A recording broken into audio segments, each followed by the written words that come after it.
Welcome to the Awakened Heart, a podcast for healing women, where your voice matters, your body is sacred, and your healing is never rushed. I'm Autumn Moran, a licensed professional counselor, yoga instructor, life coach, trauma experienced woman, neurodivergent woman who specializes in trauma and neurodivergent women's nervous system healing. If you are a go-getter, a high achiever, always getting things done, but feel like something's missing on the inside, that you're behind, that you're drowning, that you're not doing it right, or all that, that's what we're here for. And today is celebrating spring, the new year. If you've listened to my podcast for a while, or if you haven't, I'll link in January's episode about not celebrating the new year on January 1st, but celebrating the new year this week, this Friday at spring. Okay, just before I dive in, because I got lost, if you want a freebie, head to the show notes for all the info on the freebies on an audio and PDF cue card to print out to help you regulate first, then respond with clarity. It's a little 8-minute audio clip for you to listen to about boundaries, about speaking from clarity and getting grounded. And then I made a little PDF cue card that you can print out, carry along with you to use in the moment. Print out, put it on your desk, put it on your mirror, wherever you can see it every day to help you get more familiar with grounding, clarifying with strength. It's a freebie. You go to the link tree, you click on it, you click in your email, and then a pop-up screen will pop up, and you just copy and paste the audio file, and it'll bring you straight to Buzzsprout. You copy and open and paste in the in your web browser the PDF form, and it'll bring you to Canva. Forgive me for being a little janky. Behind the scenes moment. I read a lot about showing behind the scenes moments to get marketing. And this is a behind the scenes moment I guess I could have done, because I worked for at least 2 weeks on and off trying to get a better platform so it could pop up automatically, so it could directly send you to where you needed to go. And it was so confusing. There was chat bots I could ask, but there wasn't a human I could ask. I went to Reddit. I went to forums. I don't know where my glitch is. So what I'm offering is the best I could do right now with not having an assistant or not having all the money to pay to get things done. So this is me. Please love me and accept me as I am. I'm just offering freebies to help you help yourself. So, okay. That's my spiel before we get into it. And I just wanted to say hello. Hi, how are you? Happy spring this Friday. 2 more days of winter left. How has your winter been? How did you fare this slow season? And are you ready for spring? Are you ready for the new year? Because for most of us, we've been taught that the new year begins, dun, dun, dun, dun, you know it, January 1st. That's when we set our silly resolutions. That's when we promise ourselves that this year will be different. We make big plans. We set ambitious goals. And then guess what happens a few weeks later? Most of those resolutions quietly fade away. But what if the problem isn't your motivation? What if it's the timing that's the problem? Because January is not actually a natural season for massive change. January is in the dead of winter. Short days, cold weather. Let's talk about the minimal sunlight depending on where you are. Our bodies are biologically wired to slow down during winter because it's a season of rest, reflection, and conservation of energy. And right now, we're entering a completely different season. Excuse me. We're entering spring. And across many cultures throughout history, spring has actually been considered the true new year. This is the season when life begins again. Spring is connected to the spring equinox, and that is the moment when the day and the night are equal. Light begins to return. The earth starts to warm. Plants begin to sprout. Animals become more active. Across cultures, this moment has long been seen as a time of renewal. For the Persian New Year, it begins at the spring equinox. Many ancient agricultural calendars also began their year in the spring because biologically and environmentally, spring is when life begins again. And our bodies, well, guess what? It responds to that. Our bodies respond to spring. As the sunlight increases, the brain produces more serotonin and dopamine. Energy levels rise, motivation will most likely return. So your nervous system naturally shifts out of winter rest and into movement. So if January felt slow or stuck, that might have not been failure. That might have been you just experiencing the true winter. And now the season is changing. And one of the reasons spring feels so energizing is because your brain and body are responding to environmental cues. Like I said, daylight increases, so your circadian rhythm begins to shift. Side note, because we just had the spring forward, and I really do enjoy having the extra time in the evenings for sunlight. But man, I wish that sun was up earlier because it's not coming up to 7 o'clock where I'm at. And it is hard for me to get up before the sun comes up.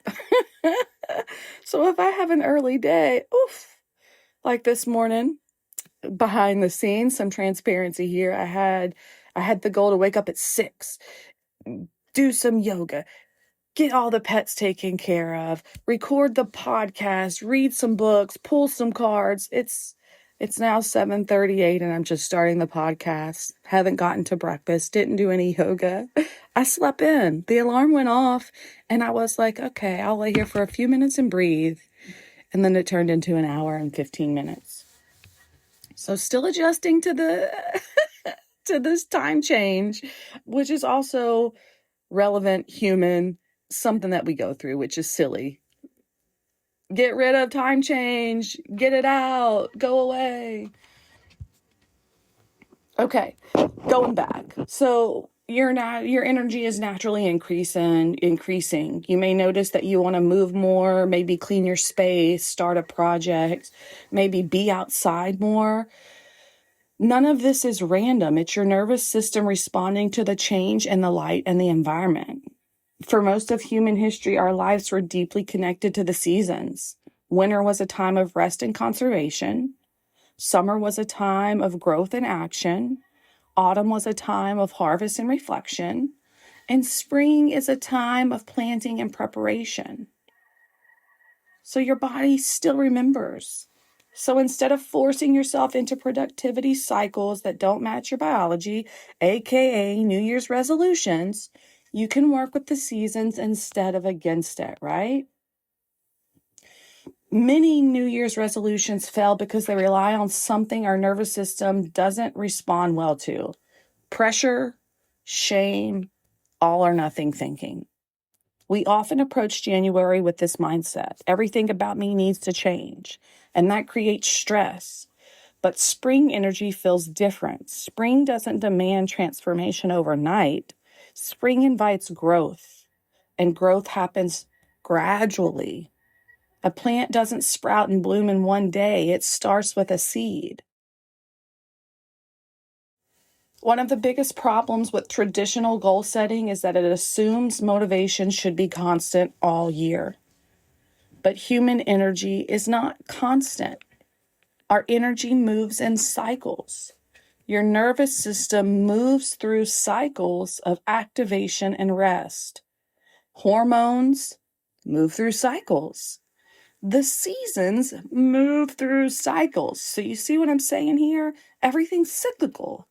It's not balls to the wall all the time. So when you try to force the same level of productivity every month of every year, aka January, dead of winter, it often backfires. It is scientifically proven, evidence-based. They have studied, I think I'm probably going to get this wrong, but I'm going to be close, that the typical New Year's resolution backfires or is abandoned by like week 7 or 8 of the new year. So it backfires. Spring is naturally a beginning season. This is the time when it's easier to start habits, build routines, try new things, experiment with your routines. You know what I mean? But instead of setting rigid goals, I encourage you to think of in terms of experiments and curiosity. I want you to be flexible, allow yourself to adjust. If something doesn't work, you learn from it instead of judging it or abandoning it. It's not the all or nothing. It's a lot of the gray area. It's not black or white. It's a lot of the gray. Because this approach is far more supportive for the nervous system.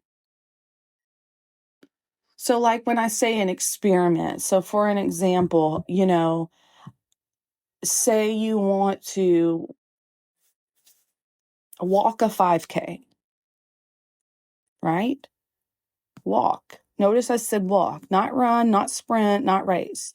Walk a 5K. Well, you can get like a couch to 5K program for walking, or you can use an app or any program you find on Pinterest. And if you get it, and this is the experiment. So this is the experiment. If you get into that training and you notice that day 2, day 3, or something's not working for you, or you're not there yet, or you're past that, then that's not time to say, oh, this didn't work. It's time to come back to the drawing board and say, okay, this is where I'm at. This is what I need. Let me critique this and make this my own. And then again, if something's not working, come back to the drawing board, adjust, find what you've learned, and then move forward. So the way I like to explain spring is with a gardening mindset. I'm not a gardener. I can say I have a rosemary plant guarding my front door who is beautiful and lovely. She smells so fragrant, and she has lasted, I think I've had her for at least 6 months. The longest rosemary I've had. Tickles me pink. I love her. I talk to her. I feed her. I water her. Too scared to change her pot because I'm afraid that I'll kill her. But gardening mindset, we can go there. Because if you've ever watched a garden grow, say in kindergarten, say in elementary school, when we planted that seed in the clear cup or in the styrofoam cup, depending on how old you are, you know something very important, and that's you cannot force a plant to grow faster.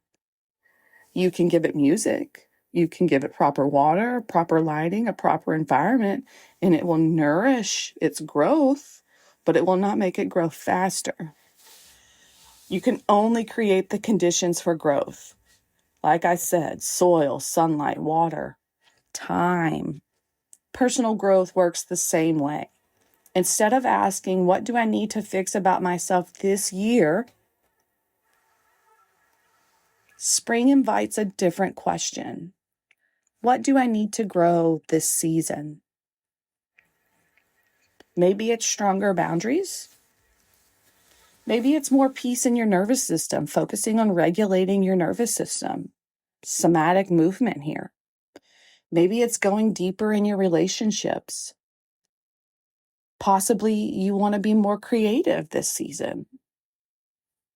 And maybe it's simply that you just want to feel more like yourself this season.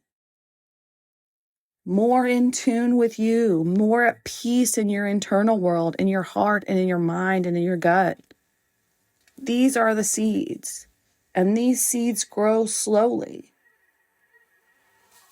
Instead of asking, what do I need to fix about myself? Try asking, what do I need more in my life this year, this season? More calm, clarity, honesty, movement, creativity, the one that most people are afraid of and I push for so much, but more rest without guilt. Once you identify the quality you want to grow, you can begin planning small actions that support it. For example, if your seed is calm, maybe the action is 5 minutes of breathing or quiet each morning.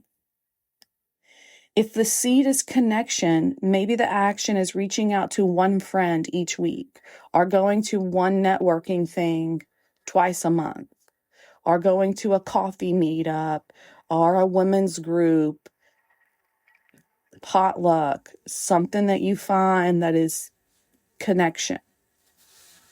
If the seed is confidence, maybe the action is practicing saying no when something doesn't feel aligned. This right here, if you are in the seed of confidence and practicing saying no, grab my freebie. This is going to give you a small insight into what the Somatic Healing Group is going to be like on April 21st. That starts April 21st. I want you to have confidence. I want you to be able to say no and mean it and not feel bad, not feel guilty, and feel empowered that you are honoring yourself. Seeds are not dramatic. They are small and intentional, but small actions repeated over time change the nervous system. I am on my podium. I am banging my fist. I'm stomping my feet. I've got my megaphone. Small repeated actions regulate the nervous system, change the nervous system. You've got to show your nervous system in small increments, small safe increments, that this positive change is more beneficial to the chaos it's programmed to work through. Simple, not easy, but it's simple, not easy. Self-care, self-growth, healing from trauma, healing yourself is hard work because you have to dedicate yourself to yourself.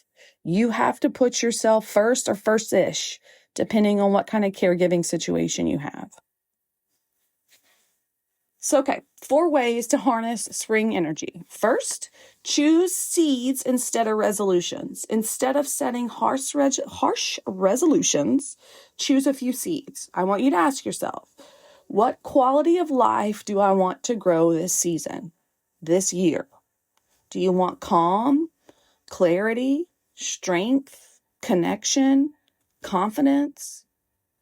Pick something you want to nurture, not something you want to punish yourself into becoming.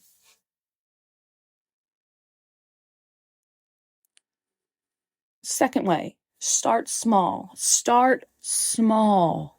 Your nervous system thrives on small wins. If a goal is too big, the brain perceives it as a threat and it's going to jump off the ship. But small, consistent actions create dopamine. Dopamine fuels motivation. And when I'm saying small, I was reading something on about ADHD, and the way they worded it was stupid small. The first step needs to be something that you can easily do, and then you build upon that. If at any time the action feels too big, too overwhelming, switch it up. Go a little easier on yourself. Take a step back. Reevaluate. Don't just run away. So instead of saying, I'm going to completely transform my routine, try something smaller. I'm going to try 5 minutes of journaling.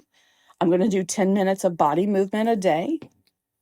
I'm going to take a daily walk outside, walk my dog, walk my cat if your cat walks. I'm not sure. Put them in a backpack. Small actions are how seeds begin. Next up is align with your body's energy. Spring naturally invites movement.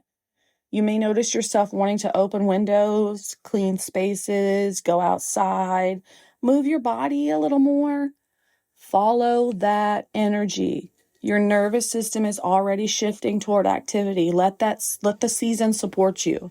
Use the momentum to do that body movement every day.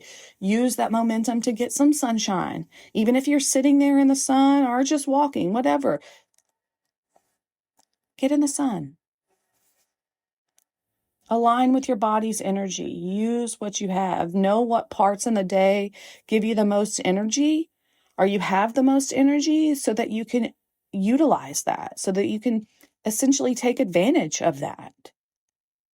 Rest when your body's naturally restful, and do the accomplishing things that you have on your plan when the energy is there. For me, my energy is from wake to about 1 to 3. After that, sometimes it's a struggle to get production done. Definitely a struggle to get any cleaning done. My cleaning has to be done in the early part of the day so that I can rest in the afternoon. And I know that by just practicing and paying attention to my energy. And when I have my energy, I use it. When I don't have my energy, I use it for relaxation, for reading, for planning, for doing podcast stuff, for stuff that doesn't require me to get up and move around. Up next, create supportive environments. Growth rarely happens in isolation. Plants grow best in the right conditions, and we humans do too. So that might mean a supportive group, a therapist, a class, a friendship that encourages growth. Healing often happens faster when we're not doing it alone. Excuse me. So create an environment. This goes back to that connection.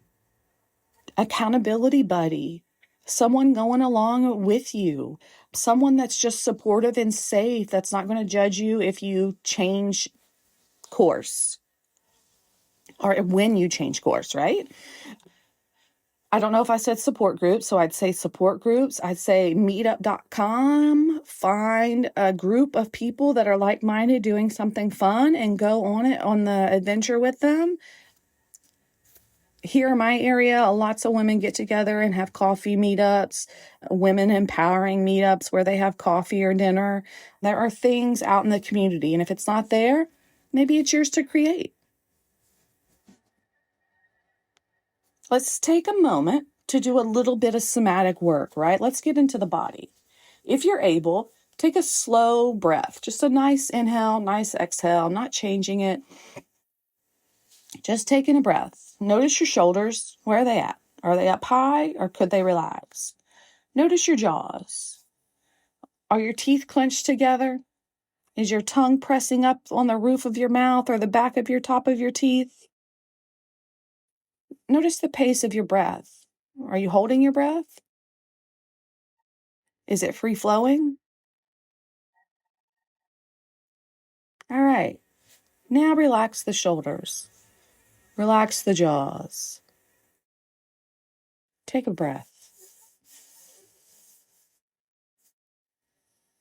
Now imagine planting a seed in your life this spring. What does that seed feel like in your body? Where in your body is yearning for some change, for some movement, some light? What does that seed feel like in your body? Where does it want to be planted? Does it feel exciting, calming, hopeful, maybe even a little scary? Just notice. Because your body often knows what direction you want to grow before your mind fully understands. I'm not asking you to imagine your whole season, your whole year of planning. I'm just asking you to acknowledge what you want to add or take away from your life this season. What small step can you take to add peace, to take away chaos?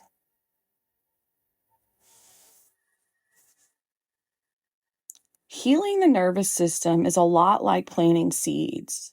When you plant a seed, you don't dig it up every week to check if it's growing. You trust the process. You water it, you give it sunlight, and you give it time. Because beneath the surface where we can't see it, the roots begin to form first. Growth begins underground. Before the plant even appears above the soil, magic is happening. Growth is happening. The same thing happens with healing and change. The small things you start doing this spring, the moments you pause, the times you listen to your body, the tiny actions you take that align with your values, those are seeds. And over time, those seeds become roots, and roots create stability, and stability allows real growth. So if you've been feeling discouraged about change, maybe you weren't failing. Maybe you were simply in winter. And now spring has arrived. And as we move into this season, I want to invite you to ask yourself 3 questions. Here we go. What do I want to grow this year? This season, whichever is easier. If the year feels too big, just focus on the season, make it smaller. What action, small action, could plant that seed? And what kind of environment would help that seed thrive? Yes, the environment. You might have to change your environment, people, places, and things you frequent. Change doesn't come from forcing yourself to become someone new. It comes from nurturing the parts of you that are ready to grow. Spring reminds us that growth is not instant. It's seasonal, it's gradual, it's incremental. It happens in slow, steady ways, paces, time. And just like that, like a garden, what you plant now can shape the entire season ahead. So, what's on your mind? Excuse me. What would you like to cultivate this season? My goal for this season is community. I have high certainty that my Somatic Healing Group will create community for women who are ready to heal. And I'm also cultivating community for all my, excuse me, cultivating community by offering season 2 of this podcast. This spring, I will be offering a sexual trauma healing series. It'll be a 13-week series of education and empowerment of healing modalities to help you heal from sexual trauma. I'm not gatekeeping. I'm going to be as raw and real and gentle and empowering as I possibly can. Because now more than ever do we need sexual trauma healing. In this world, in this society, people that have platforms are keeping quiet about the Epstein files and about us being ruled by child rapists. So this series is from my heart to yours so that we can heal this sexual healing, this sexual trauma that we've experienced in America and the world. I'm here for you. It's going to be heavy. There's going to be some dark conversations, but they need to be had. We need to be talking about this so much more because it is so prevalent and so rampant that something's got to change. And I want us to be part of that change for the good, for people out there that need healing, that need help, that have been abused, that have been traumatized sexually. Okay, that's my spiel. I've thrown a lot at you. I got a freebie. I've got season 2 coming, and I've got the group support, group healing. But if this episode resonated with you, let me do this correctly. If this episode resonated with you, please support this podcast by sharing it with someone, following me, leaving a review. Just simply give me a heart emoji, your favorite heart emoji that you enjoy this podcast. I am doing this grassroots. I am not on social media platforms. I'm not marketing or advertising. I'm just growing this word of mouth because of my capacity. The social media platforms overwhelm me. And, financial budget. I want to do this. I want to give, but I don't have the biggest budget to hire people to do it for me. So I'm doing my best. Thank you for accepting me as I am and embracing me. I love that. I appreciate that. So if you want a freebie, download the free Regulate First audio guide and cue card to learn simple somatic tools that help you pause, regulate your nervous system, and respond with grounded clarity and real life conversations. If you're ready to go deeper, I'm opening a small somatic healing group this spring. It'll be 5 women, 6 weeks, 90 minutes a week. The group is for women who are insightful and capable, but find themselves freezing, over-explaining, or second-guessing when something feels off. Over 6 weeks, we'll focus on nervous system regulation so we can access clarity and confidence from a steady place. When your body feels safe, your voice becomes clearer. When you're regulated, advocacy doesn't feel explosive or terrifying. It is grounding. This is all about building confidence from the inside out. The full investment is $300 due at enrollment to secure your spot. Enrollment opens March 23rd, so next week.